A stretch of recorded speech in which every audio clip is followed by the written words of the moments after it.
are you, Barbie? Hi, Ken. You want to go for a ride? Sure, Ken. Jump in. Welcome to MsMojo, and today we're counting down our picks for the top 10 facts about Barbie that will ruin your childhood. For this list, we're looking at the most shocking and unbelievable truths about this classic doll that might make you rethink your entire childhood. Which Barbie was your favorite? Let us know in the comments. Hi, Paul. Want to play Barbies? Oh, your eyes are gorgeous.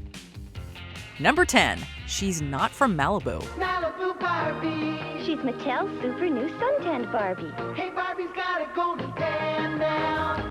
We know, we're shocked too. Growing up, there's nothing we wanted more than Barbie's Malibu dream house and all the accessories that came with it. With her enviable tan, long blonde hair, and sweet smile, Barbie was made for riding the waves in a sunny beach city. However, her fair complexion, minus the tan, might be more indicative of her real hometown. This doll actually hails from the fictional town of Willows in Wisconsin. It was only in 1971 that Barbie moved to Malibu with a new look that was more reflective of the times. I think Malibu Barbie occupies the same place in the Barbie canon as Monet's Olympia in the world of art history. Even though Willows doesn't exist, Wisconsin decided to lean into Barbie's origins. And you can find one of the OG dolls in the Wisconsin Historical Museum. Number 9. Do blondes really have more fun? Barbie's long blonde hair has become a defining feature of this iconic toy. However, when she was first sold in 1959, customers had a choice between a fair-haired or brunette doll. This is like one of the holy grails, like, toy collecting. It really is. Well, yeah, it's a work of art. And the clothes were amazing. They were like couture humans' clothes, but shrunk down. The quality was amazing. Both wore zebra print swimwear for their world debut and first profession as teen models. However, there was a considerable sway toward the blonde option. So Mattel presumably followed demand, and brunette Barbie became nothing but a distant memory. Luckily, Mattel eventually realized that representation matters and started branching out in many respects, including hair color, skin tone, and body size. Welcome to our house. I like your dog. It's cute. Hi, Mom. Yes, that is a very good point. We don't know if blondes really have more fun, but kids in the 60s certainly seem to think so. Number 8, a controversial collection of dolls. I have a second grade daughter who's doing multiplication tables here in her first month of school. And the last message I want her to get is that for some reason math is any more challenging to her than any other subject that she's studying. Life in plastic might be fantastic, but even Barbie hasn't managed to evade controversy. Over the years, we've seen some ill-thought-out ideas appear on toy shelves only to be quickly removed following public outcry. For instance, who okayed the Sports Illustrated swimsuit Barbie? She's hot. Barbie's hot. She takes instructions almost silently. Why does Slumber Party Barbie need scales and a book on how to lose weight? And how about Teen Talk Barbie? More like Sexist Talk Barbie. But some of the dolls are programmed to say, and I quote, "Math class is tough." That has drawn fire from those who think Barbie's remark reinforces a stereotype about girls and math. Also, we still can't believe someone actually approved this. Just a lot of bad stuff all around. It didn't end there, though. Anyone remember Midge, the pregnant doll with a removable stomach? Some were concerned that she promoted teen pregnancy. But even if that wasn't the case, it was just a really disturbing design. Number 7, the earring Magic Ken commotion. Let's just say this, people are garbage and people will make anything into like a conspiracy about sex. Speaking of dolls that faced backlash, in 1993, Mattel released a new Ken doll as part of their earring magic collection. He now had blonde highlights, wore a purple mesh top and vest, and accessorized with a ring pendant necklace and an earring in his left ear. We think you know where this is headed. Some wondered if Mattel was outing Barbie's on-again, off-again boyfriend. However, it was his necklace that invited the biggest uproar. Some thought it represented a ring you might place in a more intimate location. Mattel refuted these ridiculous claims, saying they're, quote, not in the business of introducing those kinds of accessories to their young audience. I don't think he's gay, but the idea that he's gay, Ken, obviously I have to have him. I think I have 2 of these. He looks great. Number 6, Barbie's rebound from down under. Girls, yeah, we see you too. The beach parties today, so come on through. While we're on the topic of Barbie's beau, on Valentine's Day 2004, Mattel announced that this power couple had called it quits. As some of you may know from various encounters I've had with the media over many years, I never, ever comment on my clients' personal lives. Ever. I'll violate that slightly today. because I will confirm that Ken and Barbie are going to go their separate ways. The pair's business manager, Russell Aarons, denied that the breakup was staged to promote their latest release, the Cali Girl Barbie. Apparently, Barbie wanted a further commitment, but Ken wasn't ready. Soon after, the blonde bombshell was reportedly spotted with an Australian surfer named Blaine. At first, Blaine was super popular, even beating out Ken in an online popularity poll on the Barbie website. However, after almost 2 years, Mattel's new it couple split.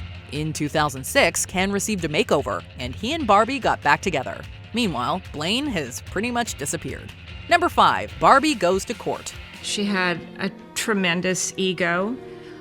My father had a very big ego, so there were always a lot of fireworks. You might have heard the name Ruth Handler in association with Barbie. Indeed. She's the creative mind behind this iconic doll and co-founder of Mattel. However, you might not have heard of Jack Ryan, the missile designer who helped bring her vision to life. The pair was embroiled in a bitter battle over who deserved credit for the famous toy and her name. Ryan claimed he'd been shortchanged on royalties by almost $24 million and sued Mattel. After nearly a decade, Ryan won $10 million supposedly in an out-of-court settlement. But I think mainly the thing that she was most upset about was that they had agreed to pay him so much. These were far from the only controversies caused by the creators. Handler was charged with fraud and false reporting, and Ryan's troublesome and sordid lifestyle raised some eyebrows too. Jack Ryan continued to invent, but the father of Barbie would never work in the toy industry again. Number 4, even Barbie's an influencer. People would extrapolate that to say, well, if she couldn't stand up, she wouldn't have any room for her organs, her waist was too small, her boobs are too big. She's not a human. She's a doll. Mattel has repeatedly come under fire for designing a doll with unrealistic measurements. Studies have even shown that she would be considered dangerously underweight in real life. However, that hasn't stopped some people from undergoing various procedures to look just like her. Sure, Barbie's often considered a role model, but couldn't we take inspiration from her countless careers rather than her unattainable body design? Some of the results are freaky and nightmarish. If you think that's bad, an overzealous Barbie fan by the name of Blondie Bennett took things to a whole other level by going under hypnotherapy to become more airheaded like the doll. I want to look like a doll, and I want to even go larger. Even though I never played with dolls, from the ones I've seen, I know they don't look like that. Barbie might have had some boneheaded moments, but with jobs across STEM, business, politics, and the arts, we don't think brainless was the right idea. I grew up in a home where you always let everyone think that your life is perfect. You always smile. You never let anyone see that you're upset. So I used my dolls a lot to kind of escape. Number 3, I Spy Barbie. I want to be a scientist. Eureka! A scientist. I think science is so amazing. Why do you want to be a scientist? In 2015, to keep up with the tech-savvy age, Mattel released an interactive talking doll called Hello Barbie. She used voice recognition to chat with kids and could be connected to Wi-Fi so parents could monitor conversations via an app. Of course, Mattel was also keeping tabs on their users, raising concerns about privacy. Being on stage is exciting, isn't it? Yes, I love it.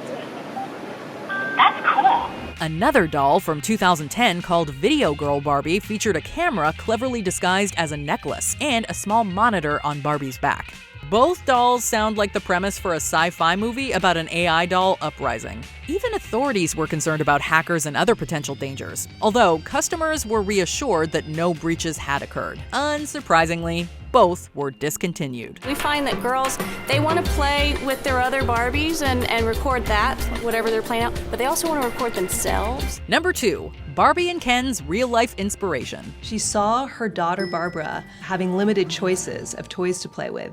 Unlike her son Ken, when Ken played with toys, he could imagine himself as a firefighter, an astronaut, a cowboy, a surgeon. Since 1961, Barbie and Ken have been the universal it couple. Yet you might not find them quite as cute once you learn about their real-life counterparts. Handler decided to immortalize her beloved children as these soon-to-be famous dolls. Barbie got her name from Handler's daughter Barbara, while Ken was named after her son, Kenneth. Sure, on the one hand, it's super sweet that she chose to honor her children in this way. However, it also begs the question, why on earth would you then make Barbie and Ken a couple? Think of the fun you'll have taking Barbie and Ken on dates. dressing each one just right. Why not keep them as brother and sister? It's so weird and disturbing, and it makes us see our childhood in a whole new light. Hi, I'm Ken. Barbie, have we ever met? I would have remembered. Before we unveil our top pick, here are some honorable mentions. It took Barbie 12 years to smile. Her side eye was on point, but that all changed in 1971 with Malibu Barbie. The fact that the doll could look directly at the viewer and have that body, I think was a reflection of the sexual revolution. Share a Smile Becky, the first wheelchair-using doll. This was huge for representation, only her chair did not fit in Barbie's elevator. The original Ken. He came with a beach towel, sandals, and swimming trunks, a far cry from his fashionista girlfriend. Ken came out in 1961, and he was sold in red swim trunks, and this was one of his outfits called Victory Dance that he could escort Barbie out. Very preppy, but very appropriate for Ken. Barbie's huge family. Over the years, an array of siblings have come and gone, never to be seen again. Like Auntie Hannah said, no worries. We just won't take our bags with us. But Barbie, I need my bag. It's got my costume, and my backup costume, and my backup costume. She's forever a teen. Despite dating back to 1959, this doll is still living her teen years. Well, we did say that Barbie was complicated. Whether she offends or inspires, Barbie's here to stay. Before we continue, be sure to subscribe to our channel and ring the bell to get notified about our latest videos. You have the option to be notified for occasional videos or all of them. If you're on your phone, make sure you go into your settings and switch on notifications. Number 1. Barbie's risque origin story. Beautiful, fashionable. She's been inspiring and empowering children for decades. Also, this isn't her. This is the doll Barbie was based on, and... Well, it was based on a cartoon character who did nothing but have sex with men for money. One story behind this groundbreaking toy suggests that the creator was moved to invent a 3D fashion doll after watching her daughter play with paper dolls. Another story explains how she took inspiration from the audacious German Lily doll. Until then, dolls taught girls to be caregivers, but Lily was fashionable, bold, and scandalous. She was based on a sassy cartoon called Build Lily, known to seduce rich men. Well, Ruth saw a doll, very beautiful, curvaceous, 11.5-inch doll. Who also happened to be a call girl. Lily was marketed to adults and typically given to men as a gag gift at bachelor parties and things like that. Handler took the concept of a fashion-forward character and made her more child-friendly. You can wave goodbye to your Barbie core-tinted view of this iconic toy. Who knew Barbie's origin story had such a wild side? What a great party! How low can you go? How low can you go? Do you agree with our picks? Check out this other recent clip from MsMojo. And be sure to subscribe and ring the bell to be notified about our latest videos.